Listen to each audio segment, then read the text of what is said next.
Okay guys, so we're pretty much committed to this one video every 2-week deal, and we're just not ready to do a video on the Conquest or the BMW yet. So for this week, I decided to go through what I call my junkyard, which is just like 7 or 8 different vehicles I have out here that are either parts trucks or stuff that's in long-term storage that we don't mind being out in the weather.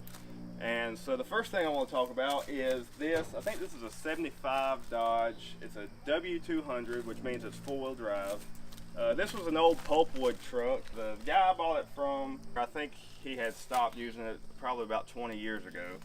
And the cool things about it is, number one, it has a PTO winch on it, which I'm probably not going to use the PTO winch if we ever build this truck, but I thought it was kind of neat. And it's got a 360, a MP 435 granny low 4-speed, and a divorced 205 transfer case. And what I mean by divorced is it has the transfer case isn't mounted to the transmission. It has a drive shaft in between the trans and the transfer case. Most modern trucks will have the transfer case bolted directly to the back of the transmission, and that's called a married transfer case. The weird thing about this truck is it has a closed knuckle Dana 70, and what that means is the knuckles have sort of like a ball and socket, so you can't see the U-joint on the axle shaft itself. That's probably not the original axle to this truck. It more than likely came with Dana 44. This axle, I'm guessing it came from like an old military truck. I think a lot of the Jeeps and old Dodge, like the M38 military trucks, had these closed knuckle Dana 70s.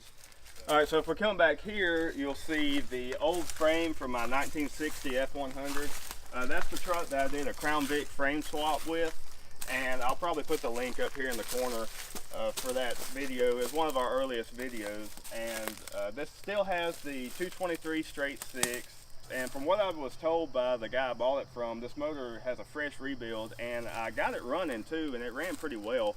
But I don't have any plans for that motor. I do have plans for the Ford 9-inch and the front axle here. It's just a straight axle, but we've got an idea in our head of what we want to do with that, so I keep it around for that. And coming right along here, now we have, I think this is a 1988 Dodge. It's a D350, so it's 2-wheel drive, 1-ton. And I bought this truck at an auction, and it was a running truck, or at least it didn't take much to get it running. I pulled the motor out of this one to put in my 89 Dodge truck, but it was so clapped out that I decided to build a roller motor for it, and I ended up building a 5.9 Magnum. But one thing this truck does have is a Dana 70 in the rear, which I really like, and that'll eventually make its way into my Dodge truck that I've been talking about.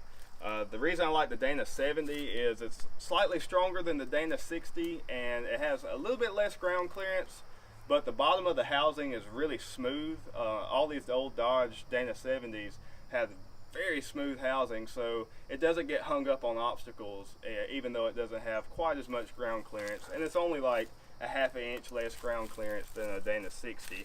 Another reason why I bought this truck is it has a work bed, you know, like a utility bed with all the toolboxes and everything, and I'll probably end up putting that bed on this truck. I think it would be neat to have almost like a off-road recovery rig with the work bed and put it on this truck.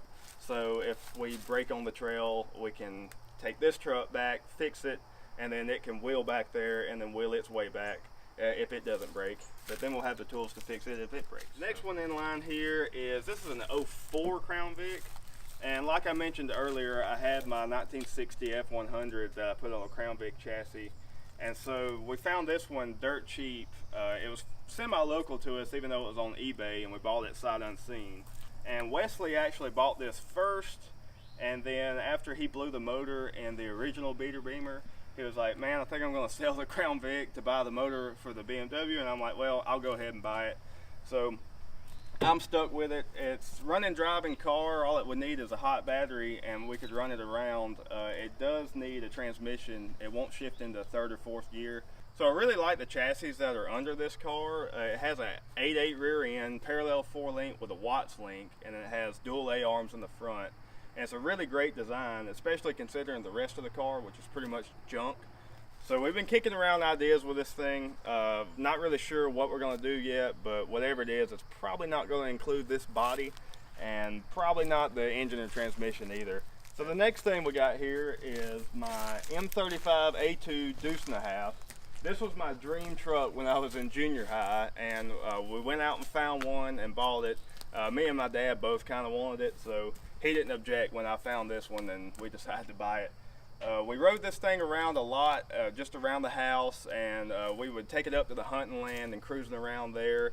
But the reason it's not running right now, it actually does run. If it had a hot battery, it would fire right up. But we don't drive it much anymore because the brake system is a air over hydraulic, so it works almost like a normal power brake setup. But instead of using a vacuum booster, it basically has a booster. It's called an air pack, and it uses air pressure instead of vacuum to assist on the brakes. And that system went out. I tried to rebuild it a few years ago, and it just kept blowing seals out, and I haven't looked into it much since then. Just got tired of it, and we were driving it around just without power brakes, but of course you can't get on the highway without power brakes. So I'm probably going to have this thing, get it ready and drive it around, and of course if we do that, you're going to see it on the channel. Next thing we got here is, it's just a parts truck. I think this is it's a mid-70s, it may be like a 78 Dodge truck, and it's got some decent parts in it. Again, it's got the MP 435 granny gear 4-speed. And the main reason I bought this truck, number one, it has some really cool tires on it. They're bias ply, and I probably need to get them on something before they dry rot, but they're in pretty good shape right now. It's got, I think, a 360, it may be a 318, but it's locked up. But it has a 203 transfer case, and unlike the 205, the 203 is not very desirable, but you can take the range box off of the front, and that's where the low range is on the transfer case. And there are companies that make adapters to mate them to the front of the 205, and that way you can have a 2-to-1 and 4-to-1 low range. That's the biggest downfall to a 205 transfer case, is the low range is just not that low. When you compare it to other things, like most modern trucks will have like a 273 low range, or like a Rubicon Jeep has a 4-to-1 low range. The 205 has close to a 2-to-1 low range, and it's just not very desirable when you're trying to crawl through stuff off-road. But when you take the 203 range box and mate it to the front of it, then you have the option to go 2-to-1 or 4-to-1 if you need ultra low range. So that's the biggest thing I need off of this truck, and it also has a Dana 60, and those are always good to have around. The next thing here is, you've probably seen this truck if you've followed the channel. We got a couple videos that has this truck in it. It's a 64 Dodge D100. We were trying to get it running and driving. You probably saw that in our last video on this truck. And we got it pretty close. It was running and driving, but it just wasn't roadworthy. And in the last video, when we were pulling away from the burn pile, I started getting the tires spinning a little bit, and I might have floated the valves just a little bit, but it hasn't been running right ever since then. It was smoking anyway, so it would have needed rebuild. We've got plans for this one. Mine and Wesley's plans differ a little bit, but we're going to try to get to this project by the end of the year, and hopefully we can get that going.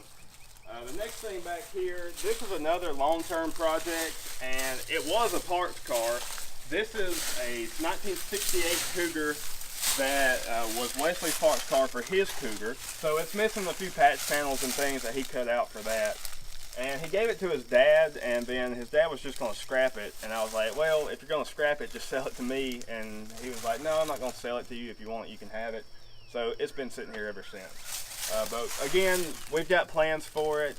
Me and Wesley have been kicking around a few ideas, and I've got most of the parts to start the project.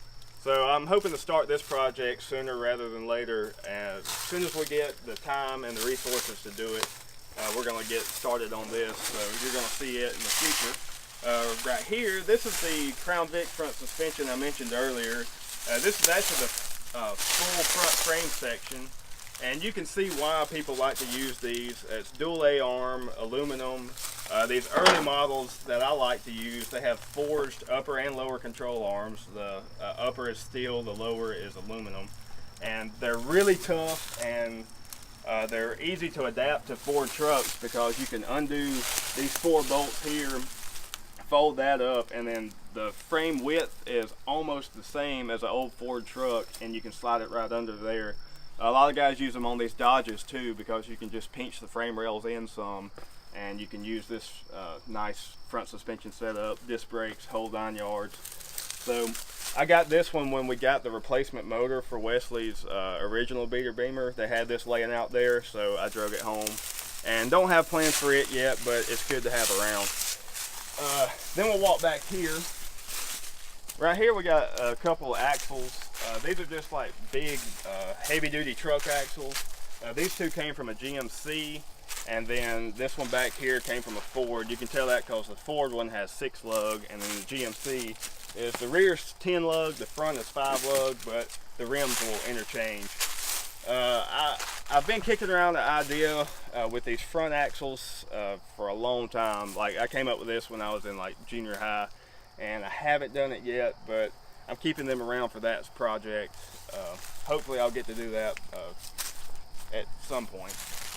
Then back here, the last thing I'm going to show you, this is it's a maybe early 70s Ford dump truck. I really don't know the year, but this is actually my neighbor's truck, and he wants to use the bed for a dump trailer, and so I'll probably end up with the rest of the truck. I'm not even sure if I can get it titled, but I like it because it sort of matches the patina on the Cougar. So I was thinking maybe you know, a ramp truck or something like that to haul around the Cougar when we get it done. But it has the 370 Lima engine, which is the same basis as like the 460. So the block and all are similar, but it's not the same. So it's sort of a situation like the small displacement heavy duty truck big block Chevys that had a tall deck. They're not really a good deal to use on a hot rod. Same deal here. I think it's the same deck height, but the bore is so small and you can't bore it out to like a 460 or 429, and so the engines are basically useless as far as a hot rod situation, but it's a decent little medium truck engine. But we'll figure out something to do with this truck one day if I can get it registered. So that's basically everything out here in the junkyard. If you see any of these projects and you got ideas for them, let us know, because of course we don't have concrete ideas for all of this stuff. We've got stuff that we're kicking around in our heads, but nothing written in stone. So if you have ideas, send it to us, and in the meantime you can follow us on Instagram and Facebook. We're at Racing Rejects. And you can email us. We're theracerejects@gmail.com. And as always, don't forget to like and subscribe. And thanks for watching. I hope to start the project on this truck by the end of the year. So you're going to see that. Oh no.